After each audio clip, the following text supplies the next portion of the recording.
বলছি কেউ এটাকে কমিক রিলিফ ভাববেন না, তার কারণ বাঘবন্দি খেলা অসাধারণ ছবি, আমরা সবাই ছোটোবেলায় দেখেছি, কিন্তু বাঘ নিয়ে রাজনীতির খেলা কিন্তু কম অসাধারণ নয়। মানে আমি বলছি এই রাজ্যে জঙ্গি অনুপ্রবেশ থেকে বাঘের অনুপ্রবেশ সব কিছু দেখবেন রাজনীতির মধ্যে পড়ে যায়, কোনো কিছু রাজনীতির ঊর্ধ্বে নয়, বাঘের অনুপ্রবেশও নয়।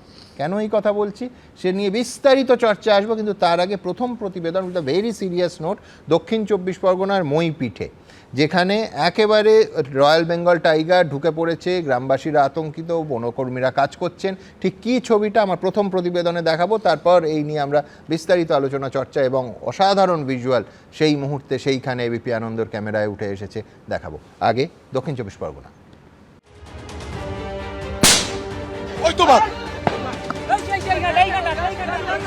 দেখতে পাচ্ছ এই হেতাল বনের ভেতরে কিন্তু বাঘ রয়েছে,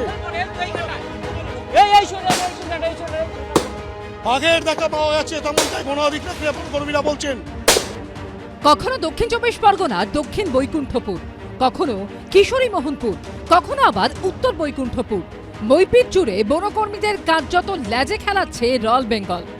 কখনো তার পায়ের ছাপ, কখনো লোম, আবার কখনো ভয়ঙ্কর গর্জন, যা শীতদানা দিয়ে ঠান্ডা স্রোত বইয়ে দেওয়ার পক্ষে যথেষ্ট।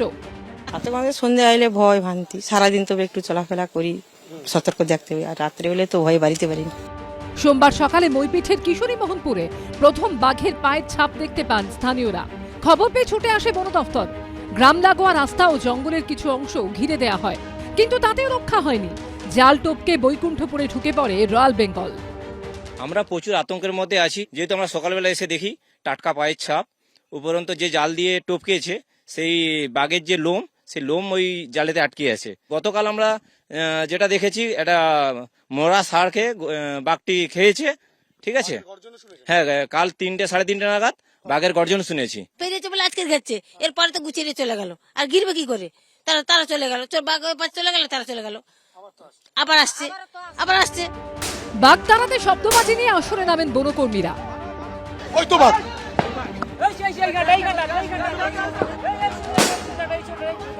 ঠিক এই হেতাল বনের যে হেতালের যে জঙ্গল, সেই জঙ্গলের মধ্যে কিন্তু বাঘ রয়েছে তেমনটাই। ঠিক এইভাবে কিন্তু শব্দবাজি ফাটিয়ে সেখান থেকে কিন্তু রীতিমতো হেতাল বন থেকে বাঘ বার করার প্রচেষ্টা চালাচ্ছেন। হেতাল বনে এক ঝলক তার দেখা দিলেও মঙ্গলবার সন্ধে পর্যন্ত লোকালয় ছাড়েনি রয়্যাল বেঙ্গল। আমরা যে জায়গাতে এখন দাঁড়িয়ে আছি, হ্যাঁ না, আপনি নিজেই দেখতে পাচ্ছেন কি সামনেই জঙ্গল আছে, সামনেই এই গ্রাম আছে। জঙ্গলের দিকে আমরা গোটা ফেন্সিংটা রেখেছি, এই দিকেও আমরা ফেন্সিংটা রাখতে পারি ফুল টাইম, কিন্তু গ্রামের লোক তো এই জায়গাটাকে ব্যবহার করে। সার্চ লাইট নিয়ে উত্তর বৈকুণ্ঠপুরের জঙ্গলে ওঁত পেতে রয়েছে বন দফতর। বাঘ ধরতে ছাগল নিয়ে এসে খাঁচা পাতা হয়েছে, কিন্তু বাঘ মামার দেখা নেই। হিন্দলদের রিপোর্ট, এবিপি আনন্দ। দেখুন, শিবরাম চক্রবর্তীকে মনে পড়ছে, তিনি লিখেছিলেন আমার বাঘ শিকার, আমার ব্যাঘ্র প্রাপ্তি।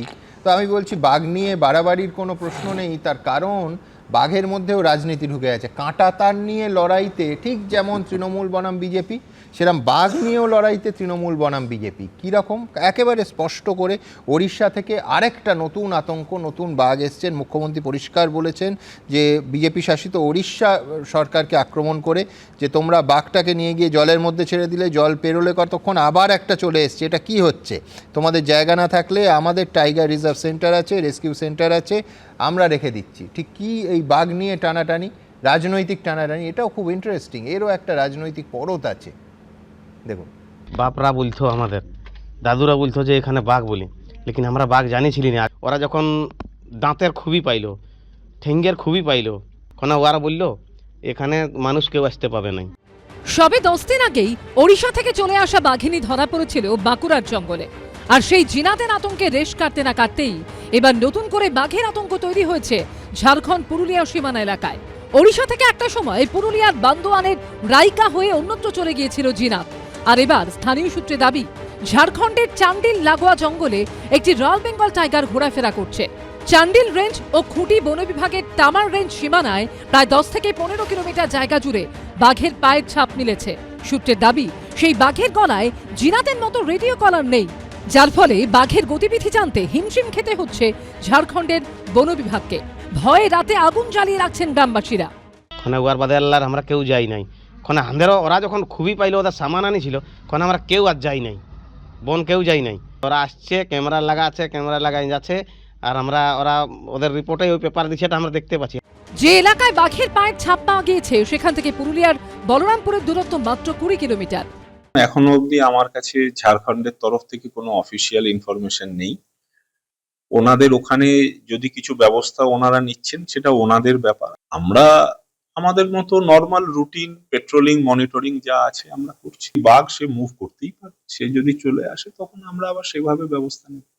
কখনো পথ ভুলে এক জঙ্গল থেকে আরেক জঙ্গলে ঢুকে পড়ে বাঘ, এমনকি বন ছেড়ে কখনো সখনো লোকালয়ে চলে আসে। কিন্তু এবার বাংলার রাজনীতিতেও ঢুকে পড়েছে বাঘ। এই দেখুন না, একটা বাঘ 5টা জঙ্গল পেরোলো, 5টা জেলা, 5 দিন আতঙ্কে ছিল, স্কুলও বন্ধ ছিল। যেই আমরা উদ্ধার করলাম আমাদের বন বিভাগ প্রশাসন সকলে মিলে দিন রাত খেটে, সঙ্গে সঙ্গে ফোন আসতে শুরু করলো, ফেরত দাও ফেরত দাও ফেরত দাও, আর দিয়ে দিলাম। এবার আবার একটা চলে এসছে কাল যে উড়িষ্যা গভর্নমেন্টকে বলো রেস্কিউ অপারেশন করে নিয়ে যেতে, আবার একটা পাঠিয়ে দিয়েছি। এটা আবার কি?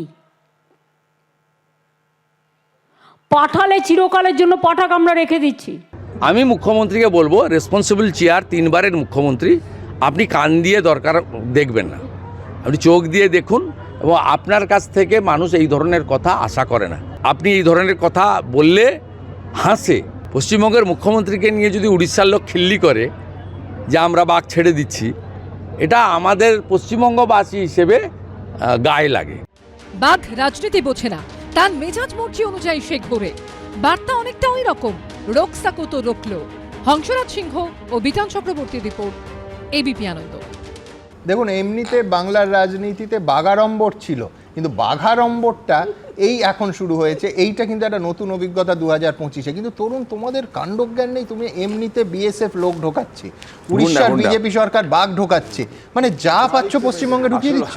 সুমনদা, আমাদের মুখ্যমন্ত্রীর বাঘেদের উপর খুব রাগ। সেই জবে থেকে পশ্চিমবঙ্গের এক বাঘ তিহারে গেছিল, তারপর থেকে আমাদের মুখ্যমন্ত্রীর প্রচুর রাগ হয়েছে। কি আপনার জোক মনে পড়ে গেল, হট করে পড়েছিলাম কোথাও একটা, যে একটা লোক রাস্তার মধ্যে দাঁড়িয়ে, কলকাতা কোনো এক জায়গায় রাস্তা দাঁড়িয়ে চিল্লাচ্ছিল মুখ্যমন্ত্রী পাগল মুখ্যমন্ত্রী পাগল। পুলিশ গিয়ে তাকে উত্তাল পিটালো। তখন সে বললো, আরে আমি তো বাংলার মুখ্যমন্ত্রীর কথাটাই বলেছি। পুলিশ তাকে আরো মারলো, বলে আমরা কি জানি না, আবার বোকা বানাচ্ছিস। তো বাঘ ঢোকা তো কিন্তু with a very serious note Tarun, আমি এটা আপত্তি করলাম আগে তোমার রসিকতাটায়, কিন্তু আমি বলছি উড়িষ্যার বাঘ ঢোকা অপরচুনিটি, বড় অপরচুনিটি। তৃণমূলের কাছ থেকে আমাদের শিখতে হবে, সবাইকে শিখতে হবে যে ত্রাণের চাল থেকে, ত্রাণের ত্রিপল থেকে আরম্ভ করে বাঘও কীভাবে ইনকামের সোর্স হতে পারে। এক জিনাতকে ধরার জন্য নাকি 35 কোটি টাকা খরচা হয়েছে।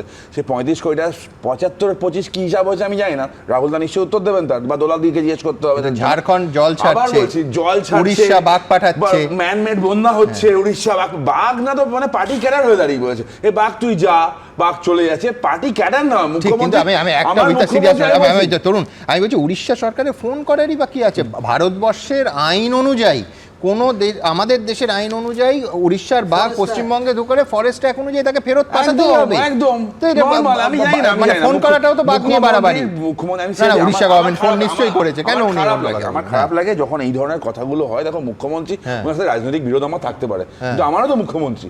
তুই যখন এই কথাগুলো বলেন, এটা হাসির পাত্র না, আমার খারাপ লাগে। মাঝে মাঝে সিরিয়াস হওয়ার দোষ নেই। কিন্তু আমি সবার কাছে যাবো, রাহুলের কাছে তো যাবোই, কিন্তু এটা বিশ্বকর্মার ঘুড়ি নয় যে ওই কেটে গেল, ভোকারটা হয়ে গেল, ঘুড়িটা যেখানে পড়বে তার, অর্থাৎ বাঘটা সীমান্ত পেরিয়ে যেদিকে চলে যাবে সেটা সেই রাজ্যের বাঘ। ব্যাপারটা তো তা নয় রাহুল। দেখো, প্রথম কথা হচ্ছে বাঘের যে ব্যাপারটা, বাঘ নিয়ে আমাদের যে সংরক্ষণ, বা পশ্চিমবঙ্গ ধরো Buxa tiger reserve, Sundarban national park, বা যেগুলো আছে, ইভেন নেওড়াভারিতে এখন পর্যন্ত বাঘ পাওয়া যাচ্ছে।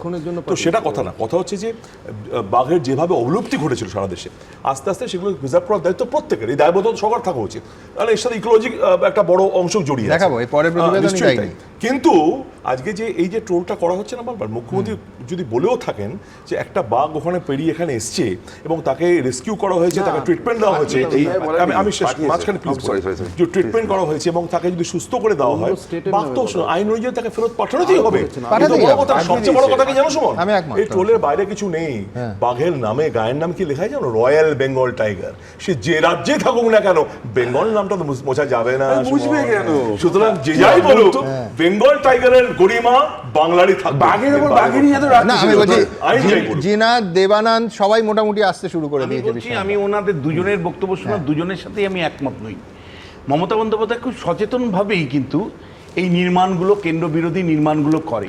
ধরুন কেন্দ্র, এটাও কেন্দ্র বিরোধী একদম নির্মাণ কেন্দ্র বলছে। বিরোধী নির্মাণ, মানে 2026-এর আগে কেন্দ্র বিরোধিতার অবস্থানটা তার ভোটের রাজনীতির সাথেই সম্পর্কিত। এবং মানে উড়িষ্যার বিজেপি কেন্দ্রের বিজেপি, এইভাবে আমি করছি। উড়িষ্যার বিজেপি কেন্দ্রের বিজেপি, এবং মানে মানে মানুষের, মানে সাধারণ মানুষ তো বাঘ আসার ফলে অসুবিধায় পড়েছিল, ফলে সাধারণ মানুষের অসুবিধাটা কে করেছে? বিজেপি ছাড়া আবার কে? ফলে এই যে কমিউনিকেশন স্কিলটা, এখানে যতই মানে মমতা বন্দ্যোপাধ্যায়কে ব্যঙ্গ করা হোক, রাজনৈতিক ডিভিডেন্ড মমতা বন্দ্যোপাধ্যায়ের পক্ষে। আপনার মনে থাকতে পারে যখন ডেঙ্গু ভয়ঙ্কর আকার ধারণ করেছিল, বাংলাদেশ মানে মশা পাঠাচ্ছে, বাংলাদেশের মানে বর্ডার ক্রস করে মশা আসছে ডেঙ্গু। তার মানে কি আমার একদিকে সুবিধে হলো যে ডেঙ্গু কেন হচ্ছে আমি না, বাংলাদেশ দায়ী। মানে বাঘের জন্য এই যে আপনারা যে অশান্তির মধ্যে পড়েছেন তার জন্য দায়ী বিজেপি সরকার। লাস্ট লাইনটা আমি বলতে চাইছি যে এটা কিন্তু কমিউনিকেশন স্কিলের জায়গা থেকে যদি দেখেন, তাহলে আমি বলবো যে এগুলো মুখ্যমন্ত্রী যখন বলেন খুব সচেতন ভাবেই তিনি নির্মাণ করেন, নির্মাণ করে যখন রাখেন, আমরা তা নিয়ে হাসি ঠাট্টা করতে পারি, কিন্তু শেষ পর্যন্ত ওই কমনারকে বোঝানোর প্রশ্নে তার এই ইস্যুগুলো কিন্তু ভীষণভাবে কাজ করে। কিন্তু আমি তার আগে আমি একটু কাউন্টার আর্গুমেন্ট দিই বিশ্বনাথদাকে। বিশ্বনাথদা, এক হচ্ছে দুটো কথা। এক হচ্ছে যে দেখুন, আপনি বলছেন যে বাঘ হোক কিংবা জল হোক, এইগুলো এক একটা কেন্দ্র বিরোধী নির্মাণ, বিজেপি বিরোধী নির্মাণ। আমি বলছি পাশাপাশি সমান্তরালভাবে মুদ্রার আরেকটা দিক কি, যে প্রত্যেকটা ক্ষেত্রে দেখুন যুক্তরাষ্ট্রীয় কাঠামো কিন্তু চ্যালেঞ্জ হচ্ছে, অর্থাৎ সেই কেন্দ্র রাজ্যর একটা সংঘাতের চেহারা হচ্ছে প্রত্যেকটা ক্ষেত্রে। হ্যাঁ, না না, আপনি রাজনৈতিক লাভ বলছেন। আরেকটা হচ্ছে যদি উড়িষ্যার ক্ষেত্রে আমি কেন্দ্র বিরোধী বা বিজেপি বিরোধী বিষয়টা করি, এই যে কুলতলিতে বাঘ ঢুকেছে, এর দায় আমি কার ওপর পাঠাবো? মানে ওই যে বাঘকে এত সহজে বাঘে ঢোকা, সুন্দরবনের বাঘকে তো আর অন্য রাজ্যের দায় দেওয়াটা সহজ নয়, বাঘকে বাগে আনা কঠিন। এটা না মাল্টিপল মানে এফেক্ট হয়। কেন আমি বলছি, ধরুন আজকে একটা সিরিয়াস প্রেস কনফারেন্স করে রাজ্যের বিরোধী দল থেকে মানে একেবারে রাজ্য সরকারের ডেটা তুলে ধরে বলা হয়েছে 16 থেকে 17% ড্রপ আউট পশ্চিমবাংলার প্রাইমারি স্কুলে ড্রপ আউট জেলা ভিত্তিক একদম তথ্য আজকে তুলে আনা হয়েছে। পশ্চিমবাংলার প্রাইমারি শিক্ষার ভয়ঙ্কর অবস্থা। আজকে তো আমাদের আলোচনার মধ্যে আনলাম না, মুখ্যমন্ত্রীর বাঘ মানে বিজেপি বাঘ পাঠিয়েছে ভিন্ন রাজ্য থেকে পশ্চিমবাংলা মানুষকে অশান্ত করার জন্য, সেটা আলোচনার মধ্যে। কিন্তু পাশাপাশি এটাও বলতে হবে যে এই বাঘ লোকালয়ে আসা, কুলতলি, এই গোটা বিষয়টার মধ্যে কিন্তু একটা পাবলিক ইন্টারেস্ট আছে। প্রচুর মানুষ গতকাল রাতে, তার আগের দিন রাতে ঘুমোতে পারেননি, আগুন জেলে গ্রাম পাহারা দিতে হচ্ছে। সুতরাং এটাও মানুষের স্বার্থে। ছেড়ে দাও, একটু টাকার কথা বলবো না, খরচার কথা বলবো না। এই খরচার কথা বলতে গেলে আমার মনে পড়ে এই কুনো ন্যাশনাল পার্কে প্রধানমন্ত্রী রেবান চশমা লাগিয়ে কত 12টার কটা চিতাকা ছেড়েছিল নামিবিয়া থেকে নিয়ে এসে, তাতে কত খরচা হয়েছে তরুণ? সেই খরচাটা কে দিয়েছিল? ভারতের মানুষ, দেশের মানুষ। চিতাগুলো বেচারা বেঁচে থাকতে পারেন। আমি একটা কথা বলি, আমার খুব অবাক লাগছে, বাঘকে আমরা বাঙালি বাঘ, বিহারি বাঘ, উড়িয়া বাঘ দেখছি, বাঘকে বাঘ হিসেবে দেখছি। তার যে থাকার জায়গা, সেখানে আমরা কিভাবে তাকে সুরক্ষিত রাখবো, তার যে খাবার জায়গা, সেগুলো আমরা কিচ্ছু, সেখানে আমরা ঢুকে পড়ছি, বাঘের জায়গায় আমরা অনুপ্রবেশ করছি। সেটাই হচ্ছে সবচেয়ে চমৎকার, বাঘের আইডেন্টিটি পলিটিক্স। এই কথাতে কিন্তু পলিটিক্যাল ডিভিডেন্ড কিছু হয় না, আমার মনে হয় না এতে পলিটিক্যাল। ভেরি সিরিয়াস নোট, কথা বলতে পারি? একদম নিশ্চয়ই। এইখানে আমি মুখ্যমন্ত্রীর হয়ে একটা কথা বলতে চাইছি, রাহুল খুশি হবে আবার। দেখুন, বাঘ কিন্তু একটা বম, জানেন তো। গ্রামবাসীরা যদি বাঘকে মেরে দেয় না, কারণ গ্রামবাসীদের কাছে আমি দেখেছি কেমন করে বাঘকে মারে, কেটে খেয়ে ফেলে, কারণ বাঘ ক্ষতি করে, গবাদি পশু নিয়ে যায়, হাতিকে মেরে দেয়, এবং তখন কিন্তু এইটা ওটা অন্য ডাইমেনশনে চলে যায় ব্যাপারটা। উনি চিন্তিত কিন্তু সেই জন্য যে প্রথম কথা যে বাঘ কোনো মানুষের বাচ্চাকে মারতে পারে, গবাদি পশু মারলে একটা ম্যানেজেবল লস, কোনো শিশু সন্তানকে মেরে দিল কিছু, এবং প্লাস মানুষ যদি খুবই বাঘকে মেরে যায় তখন ব্যাপারটা ইন্টারন্যাশনাল হয়ে যায়। তাহলে অমুক স্টেট থেকে পাঠিয়ে দিচ্ছে। কিন্তু আমি বলছি যে বাঘ নিয়ে চিন্তা শুধু একটা বাঘ এদিক থেকে ওদিকে সীমান্ত পার হয়ে জল দিয়ে অথবা ড্যাঙা দিয়ে চলে এলো, বিষয়টা তা নয়। সুন্দরবনের বাঘ বারবার কেন আমাদের এই রাজ্যে গ্রামে ঢুকে পড়ছে, তার কারণ ভারসাম্যটা নষ্ট হচ্ছে, বনের ভারসাম্যটা রক্ষা করা উচিত। জঙ্গল কমছে, একের পর এক রিসোর্ট গজিয়ে উঠছে। আমি বলছি আসল প্রশ্নটা এইখানে যে এটা শুধু একটা বাঘ জাতি হিসেবে বাঘকে চিন্তা নয়, এর সঙ্গে খাদ্য শৃঙ্খল যুক্ত আছে। প্রতিদিন আমাদের ইকোসিস্টেম, এই রাজ্যের ইকোসিস্টেমও ধাক্কা খাচ্ছে, তার কারণ সভ্যতা তার স্বাভাবিক নিয়মেই গ্রাস করছে। আবার বলছি যে জঙ্গল কমছে, রিসোর্ট বাড়ছে। এইটা আমার মনে হয় এই গোটা বিষয়টা, আবার বলছি এটা নিয়ে হয়তো অনেক ঠাট্টা রসিকতা আমরা করলাম, অনেকের মুখে হাসির রেখা দেখা গেল, আমার মুখে তো দেখা গেলই, কিন্তু পুরো বিষয়টার মধ্যে অত্যন্ত গুরুতরভাবে আমাদের চিন্তার বিষয় আছে, সত্যি সত্যিই আছে। দেখুন,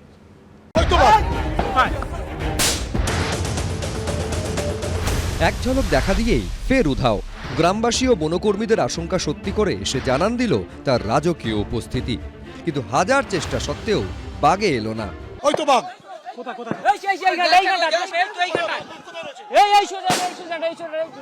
শব্দবাজি, বনকর্মীদের চিৎকার, ছাগলের টোপ। রয়্যাল বেঙ্গল ধরতে দুদিন ধরে দক্ষিণ 24 পরগনার মইপিঠে হুলুস্থুল কাণ্ড। বাঘের দেখা পাওয়া যাচ্ছে, তেমনটাই বন অধিকার কর্মীরা বলছেন। এই যে হেতাল বন, সেই জঙ্গলের মধ্যে কিন্তু বাঘ রয়েছে, তেমনটাই ঠিক এইভাবে কিন্তু শব্দবাজি ফাটিয়ে সেখান থেকে কিন্তু রীতিমতো হেতাল বন থেকে বাঘ বার করার প্রচেষ্টা চালাচ্ছেন। হলুদ কালো ডোরাকাটা প্রাণীটার ভয়ে কাটা হয়ে রয়েছে বৈকুণ্ঠপুর কিশোরী মোহনপুরের বাসিন্দারা। জঙ্গলের ধারে তো ঘর, এই তো বাড়ি, এই তো ঘর ঘেরে না, এই তো ঘেরলো, এই পেরিয়েছে বলে আজকে ঘেরছে, এরপরে তো গুছিয়ে চলে গেল। তোর বাঘ ওই পাশ চলে গেল, তারা চলে গেল, আবার আসছে। তাহলে এই বাচ্চা এই ভয়ের কারণ তো কেতে জাল ঘিরলো, সে আছে বলে জাল টাল ঘিরলো, ঘিরার পরে দেখা গেলো লাভ মেরে চলে এলো।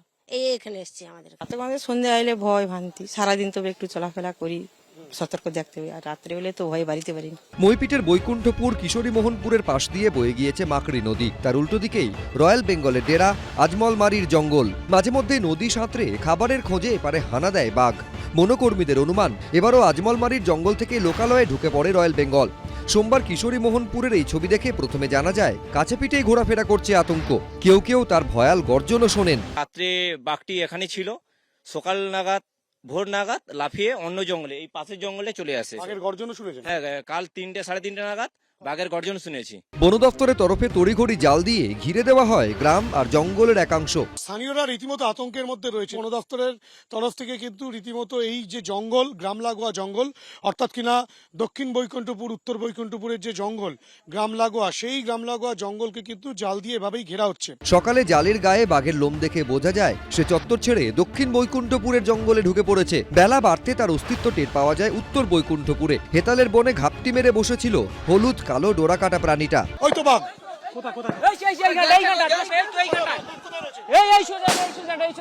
দেখতে পেয়ে শব্দবাজি ছুঁড়ে তারস্বরে চিৎকার করে বাঘটিকে আজমলমারির জঙ্গলের দিকে পাঠানোর চেষ্টা করেন বনকর্মীরা।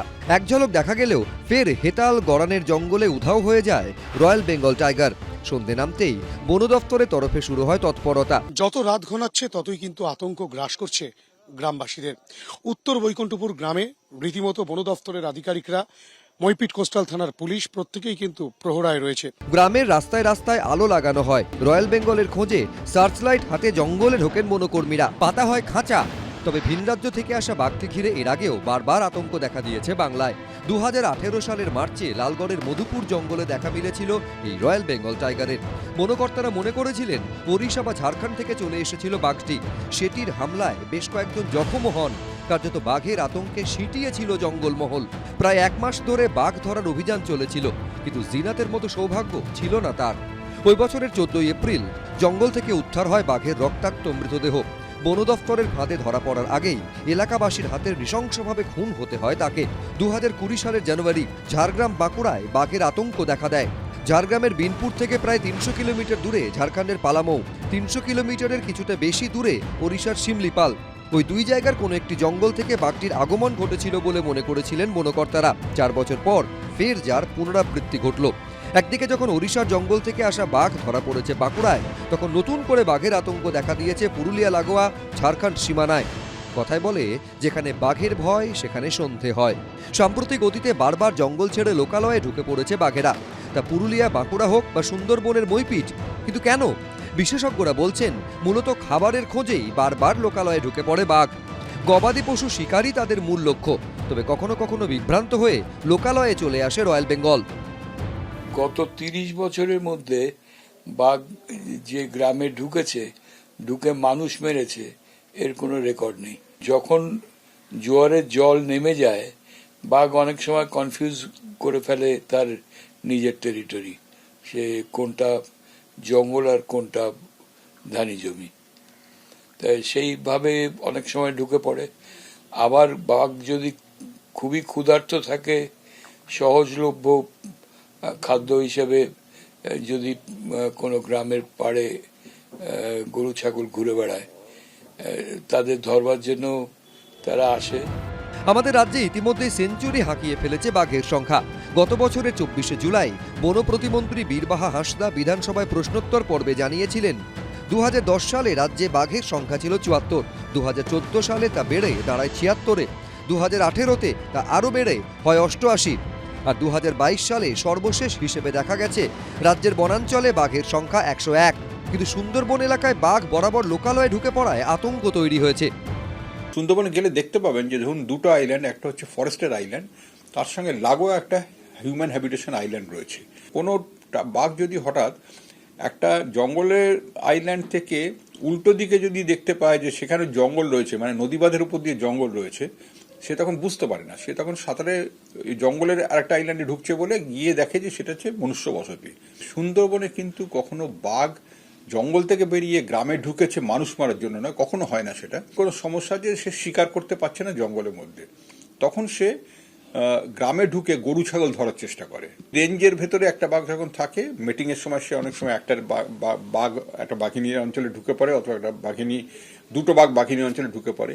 সেক্ষেত্রে কি হয়, কম্পিটিশনের ফলে দুটো মেল টাইগার তারা যখন নিজেদের মধ্যে কম্পিট করার চেষ্টা করে মিটিং এর জন্য, তাদের সেই মানে ঝামেলার মধ্যে পড়ে গিয়ে আমি বলতে পারি যে বাঘিনী হতে সেখান থেকে পালিয়ে অন্য জায়গায় চলে যায়। বিশেষজ্ঞদের ব্যাখ্যা, লবণ বৃদ্ধির ফলে ম্যানগ্রোভ অরণ্য ক্রমশ বিস্তার লাভ করছে, তাতে মানুষ বাধা না দিলেও ম্যানগ্রোভ অরণ্যের বাসিন্দারা লোকালয়ের দিকে চলে এলে মানুষ ও সেই বন্য প্রাণীদের মধ্যে সংঘাত অনিবার্য। বাঘ যদি খাবারের খোঁজে লোকালয়ের কাছে আসতে থাকে, তাহলে সুন্দরবনে বাঘ ও মানুষের মধ্যে সংঘাত বৃদ্ধির আশঙ্কা আছে। হিন্দোল দে, রুমা পালের রিপোর্ট, এবিপি আনন্দ। আরজিকর কাণ্ডে সিবিআইয়ের তদন্তে অসন্তুষ্ট তিলোত্তমার মা ও বাবা, তাই এবার তারা দ্বারস্থ হলেন সুপ্রিম কোর্টের। কদিন আগেই ধর্ষণ খুনের মামলায় সিবিআই চার্জশিট দিতে না পারায় ওই মামলায় জামিন পেয়ে গেছেন দুজন। তোলপাড় হয়েছে রাজনীতি। তৃণমূলের বক্তব্য, সিবিআই তদন্ত শেষ করতে পারে না, কিন্তু রাজ্য পুলিশের হাতে থাকা ধর্ষণ মামলায় 2 মাসেই সাজা ঘোষণা হয়। উল্টো দিকে সিপিএম কংগ্রেসের দাবি এটাই আসলে সেটিং।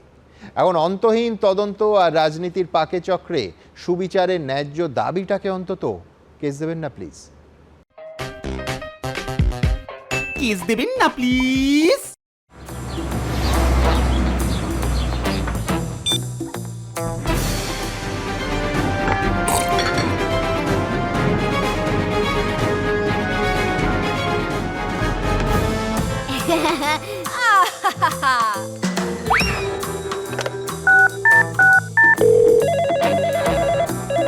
হ্যালো।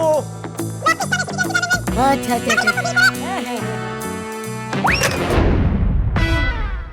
সিআই তদন্ত করছে, তাই আরজি করে ট্রায়াল শেষ হয়নি, আর পশ্চিমবঙ্গ পুলিশের তদন্তে ধর্ষণ খুনে 60 দিনের মধ্যে শাস্তি ঘোষণা হয়ে গেছে।